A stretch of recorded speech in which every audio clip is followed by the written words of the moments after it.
At family brunch, my aunt asked why I'm still hard to love, and my dad kept laughing. He didn't laugh like someone who'd misheard her.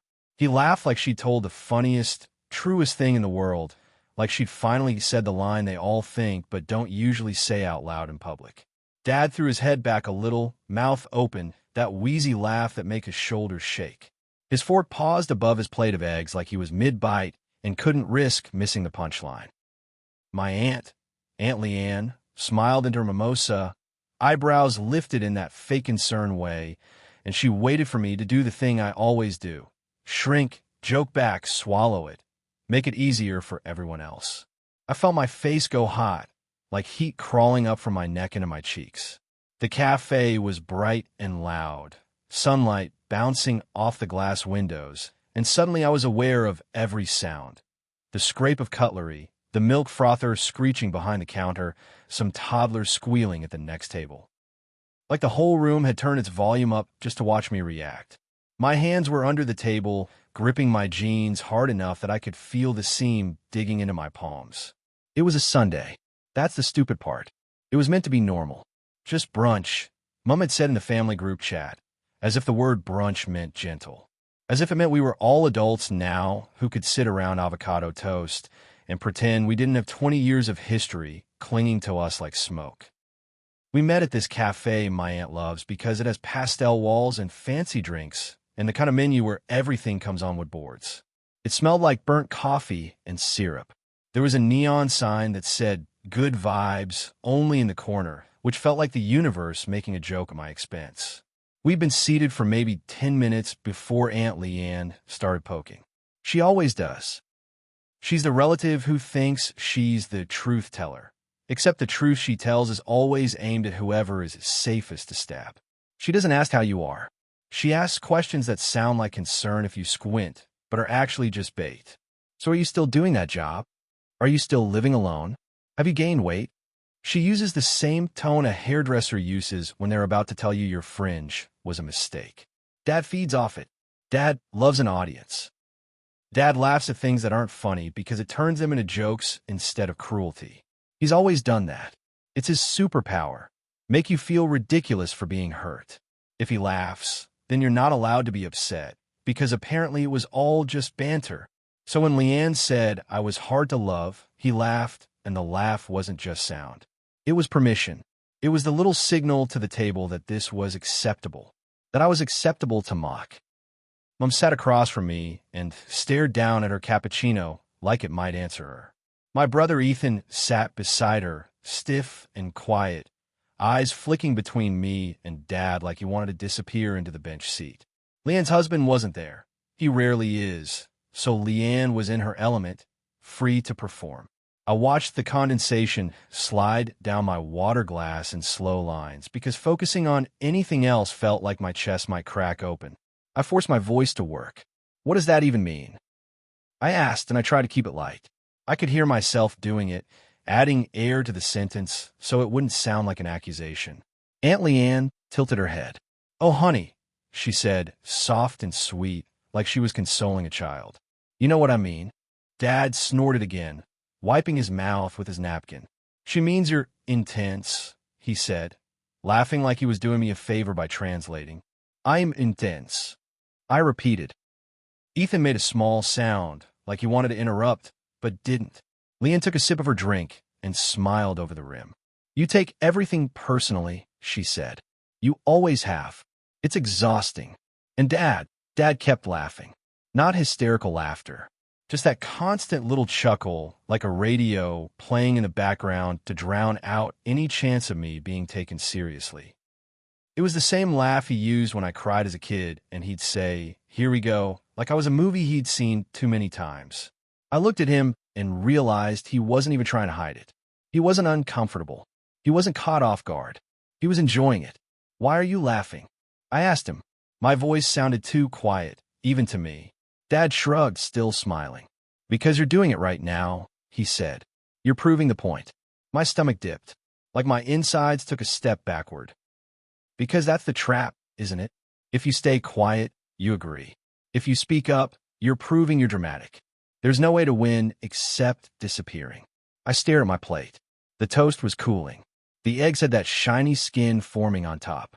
I could smell my own coffee, bitter and sharp, and suddenly I didn't want it. I didn't want anything in my mouth because I was afraid it would become a choke. Mom finally lifted her eyes, just for a second. "Let's not," she murmured. "Not stop. Not that's cruel. Just let's not." Like the issue was the vibe, not the words. Leanne smiled wider. "Oh, I'm just trying to help," she said, and she reached out and patted my hand like I was a pet. Her nails were pale pink, perfect, and her touch made my skin crawl. "We want you to be happy, but you make it so hard sometimes." Dad laughed again, louder. "There it is," he said. "Exactly." And something in me, something exhausted, went weirdly calm. Not peaceful, just clear. Like my body realized this brunch wasn't about food or family or catching up. It was an audition. It was me being put in my role in front of witnesses. It was a Tuesday night 3 weeks ago when Mom first floated the idea. She called me while I was washing dishes, water running too hot, because I wasn't paying attention, and she said, "Leanne's coming down this weekend. I thought we could do brunch." Everyone. Her voice was too bright, already anticipatory, like she was selling it. I hesitated. "Do we have to?" I asked, and I instantly regretted the honesty because Mom always treats honesty like aggression. Mom sighed. "It would be nice," she said. "You never come anymore." "I come," I said, and then immediately pictured the last dinner I'd attended where Dad called me fragile in front of everyone and Mom told me to stop reacting. "You come sometimes," Mom corrected, "but you're distant, and Leanne says she misses you." That was my first red flag. Leanne doesn't miss me. Leanne misses having someone to target without consequences.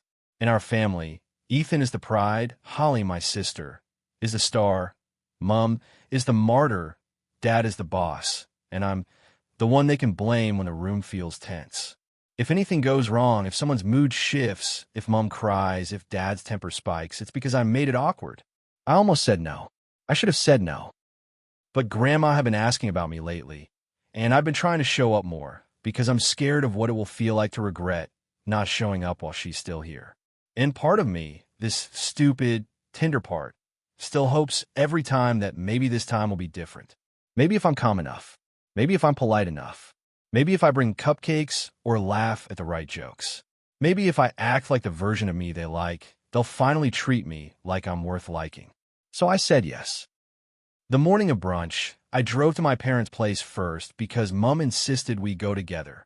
I sat in the kitchen while she fussed around in a dress she'd bought specifically for this, asking me if it made her look old. Dad was already irritable, slamming cupboards, muttering about parking, making the whole house tense like he'd hung wires across every doorway. Ethan arrived and gave me a small smile like he was glad I was there, but also terrified. In the car, Mom talked the entire way about how important it was to keep things light. She said it like she was giving me a job. "Just don't get into anything heavy," she said.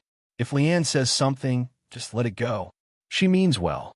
I stared out the window and watched houses blur past. What if she says something mean? I asked, because I'm stupid enough to hope Mom will choose me if I ask directly. Mom sighed. "Please," she said. "Not today." And then we got to the cafe, and the minute Leanne arrived, she hugged Mom dramatically, kissed Dad's cheek, and looked at me with that assessing smile. "There you are," she said. "I was wondering if you'd even show." Like I was an unreliable employee, not her nephew. I should have walked out then. I didn't. I sat down. I ordered coffee. I smiled. I made myself small. And 10 minutes later, she called me hard to love. Back at the table, Dad was still laughing. He was wiping tears from the corner of his eyes like this was the highlight of his Sunday. Leanne leaned in, enjoying it. Mom's shoulders were tense, her mouth pinched, but she didn't stop it. Ethan looked like he wanted to throw up. I could feel my pulse in my throat. I stared at Dad and said, "What's funny about that?" Dad shrugged again. "You act like the victim all the time," he said. "It's exhausting." She's right. My vision sharpened around the edges, like my body was preparing for impact. I didn't even feel sad anymore. I felt humiliated, like someone had stripped me in public and everyone had agreed it was deserved. Leanne nodded, satisfied. "See," she said, "this is what I mean. You always need someone to be the bad guy." Mom finally spoke, voice small. Let's just eat, she said. Dad laughed. You can't just eat, he said to me, still smiling. You have to turn everything into a therapy session. That word, therapy, hit me like a slap because it's always said with disdain in my family. Therapy is what they blame for my boundaries. Therapy is what they blame for me not laughing anymore when they insult me. Therapy is their proof that I've been brainwashed into thinking my feelings matter. I swallowed hard. I'm not turning it into anything, I said. She asked a cruel question. You laughed. Leanne's eyes widened theatrically. Cruel, she repeated, offended. I'm saying what everyone thinks.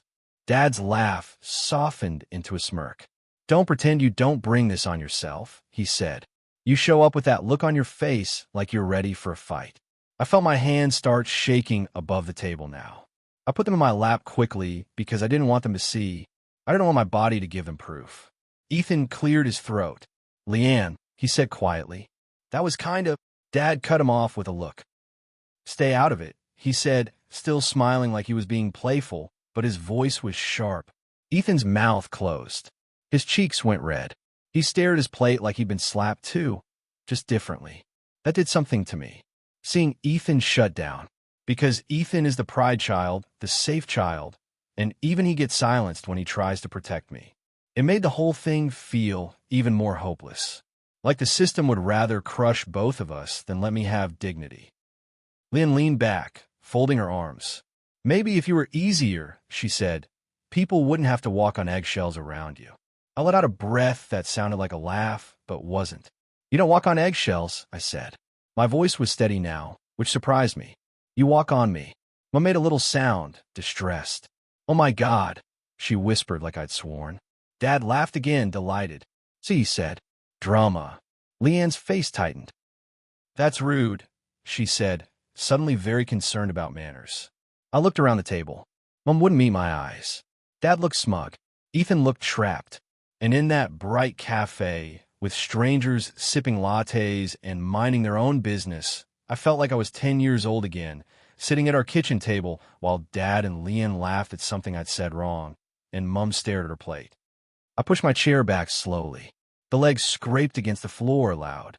A couple of people at nearby tables glanced over, then looked away quickly like they didn't want involvement. Mom's eyes snapped up. Don't, she hissed, instantly panicked. Don't do this here. Dad's smile widened. Oh, here we go, he said like he'd called it. Leanne lifted her eyebrows, triumphant. This, she said, this is what I mean. I stood up anyway. My heart was beating so hard I could feel it in my fingertips. I grabbed my phone from the table with hands that weren't cooperating. I'm leaving, I said, and my voice sounded calm, which felt almost surreal. Mom reached out quickly, catching my wrist. Her grip was tight, nails pressing.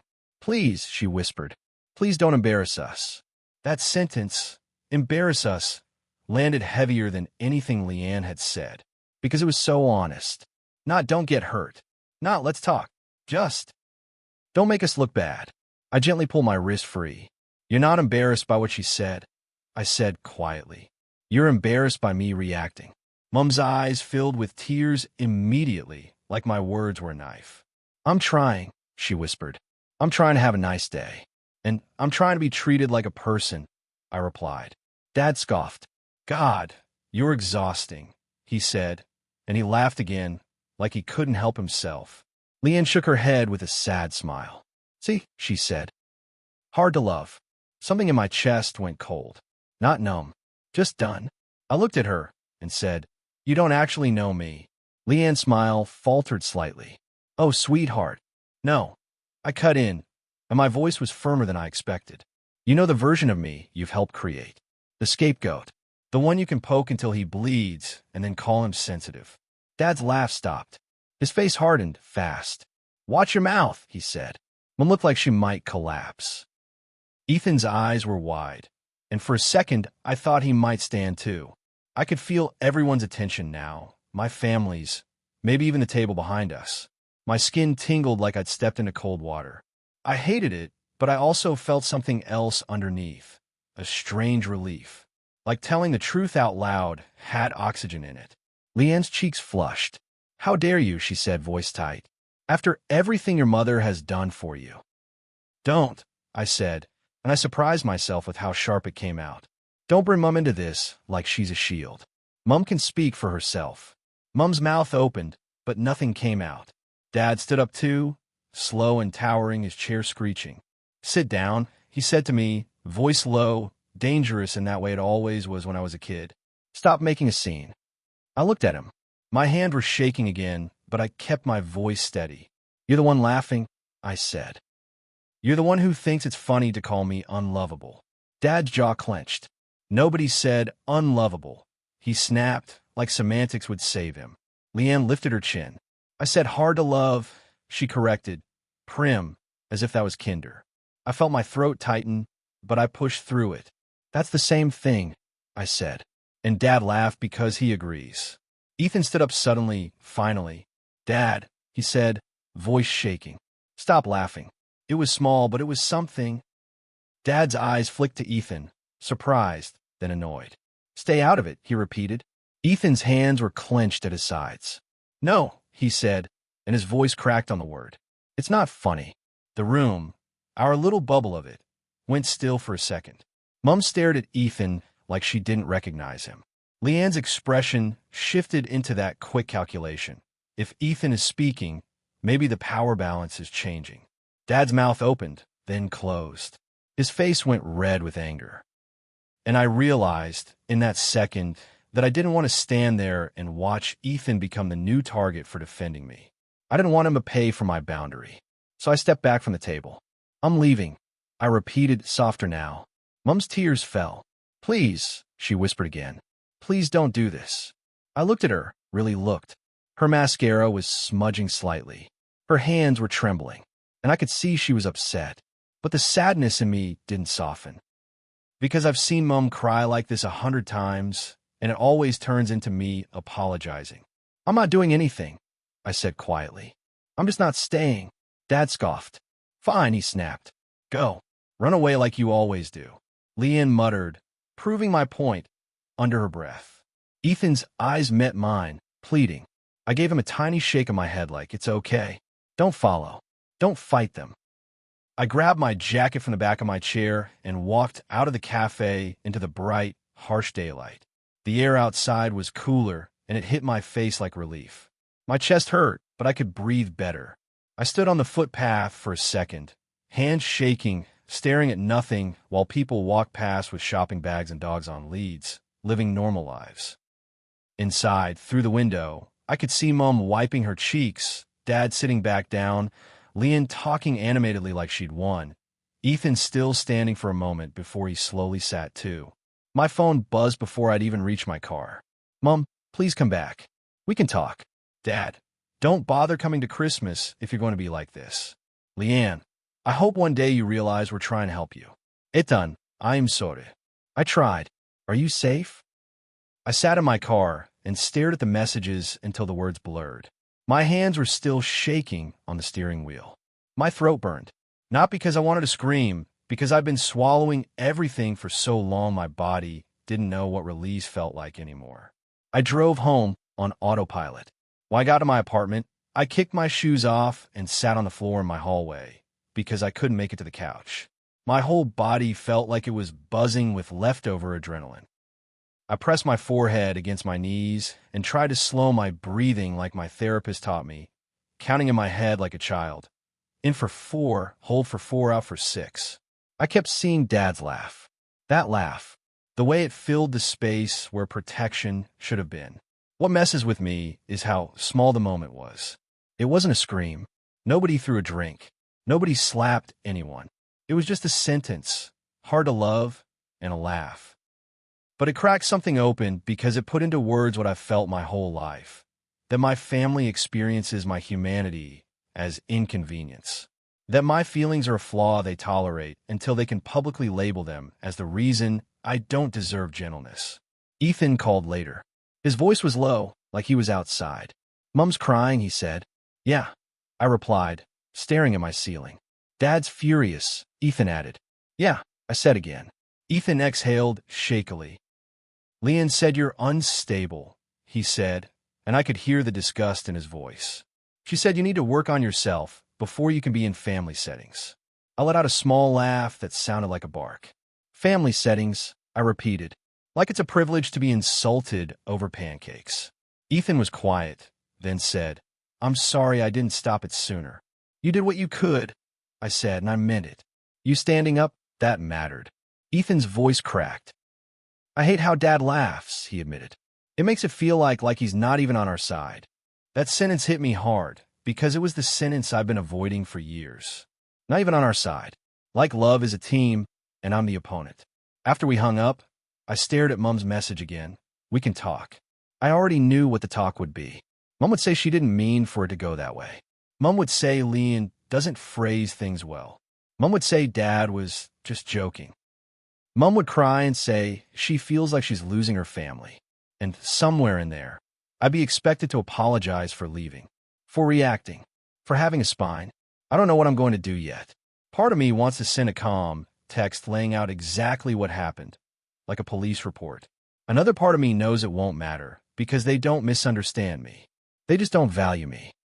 And the scariest part is that the more I accept that, the less I want to keep showing up to prove I'm lovable to people who keep testing my endurance like it's a sport. I keep replaying Leanne's face when she said it. Hard to love, like she was diagnosing me. And I keep replaying Dad's laugh, because that laugh was the real sentence. The laugh said, "This is who you are in this family. This is what you deserve." And I'm sitting here in the quiet, trying to figure out how to unlearn the part of me that hears that and still wants to go back to the table and earn a different ending.